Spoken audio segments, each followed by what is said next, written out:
That's all trip இது ஒரு auto மற்றும் கேப் புக்கிங் ஆப். சின்ன டவுன்களுக்கு விசேஷம், கோயில், குளம்னு டூர் போறவங்க ஆட்டோ கேப் கிடைக்காம ரொம்ப கஷ்டப்படுவாங்க. அவங்களுக்கு இந்த ஆப் ரொம்ப பிரயோஜனமா இருக்கும். கீழே டிஸ்கிரிப்ஷன்ல இருக்க லிங்கை கிளிக் பண்ணி தட்ஸ் ஆல் ட்ரிப்பை டவுன்லோட் பண்ணிக்கோங்க. திருப்பத்தூர் மாவட்டம் ஆம்பூர் மற்றும் வாணியம்பாடி, ஆலங்காயம் உள்ளிட்ட பகுதிகளில் உள்ள பள்ளிவாசல்கள் மற்றும் ஈத்கா மைதானங்களில் ரம்ஜான் பண்டிகையை ஒட்டி சுமார் 50,000க்கும் மேற்பட்ட இஸ்லாமியர்கள் சிறப்பு தொழுகையில் ஈடுபட்டுள்ளனர்.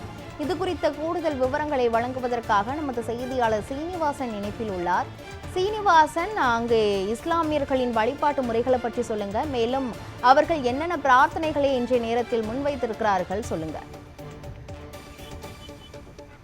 நிச்சயமாக கிருஷ்ணவேணி, இஸ்லாமியர்களின் முக்கிய பண்டிகையான ரம்ஜான் பண்டிகை இன்று நாடு முழுவதும் வெகு விமர்சையாக கொண்டாடப்பட்டு வரக்கூடிய நிலையில கடந்த 30 நாட்களாக நோன்பு கடைபிடித்த இஸ்லாமியர்கள் இன்று ரம்ஜான் பண்டிகை கொண்டாடி வருகிறார்கள்.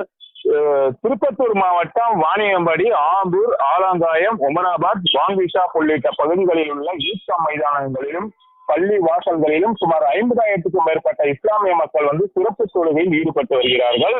இஸ்லாமியர்கள் புத்தாடைகளை அணிந்து ஒருவருக்கொருவர் கட்டித்தழுவி தங்கள் மகிழ்ச்சிகளை பரிமாறிக்கொண்டு ரம்ஜான் வாழ்த்துக்களை தெரிவித்துக் கொண்டு வருகிறார்கள்.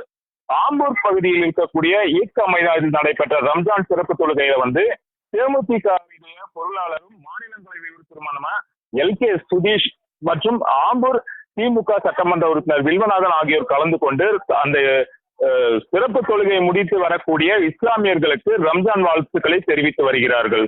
கிருஷ்ணவேணி,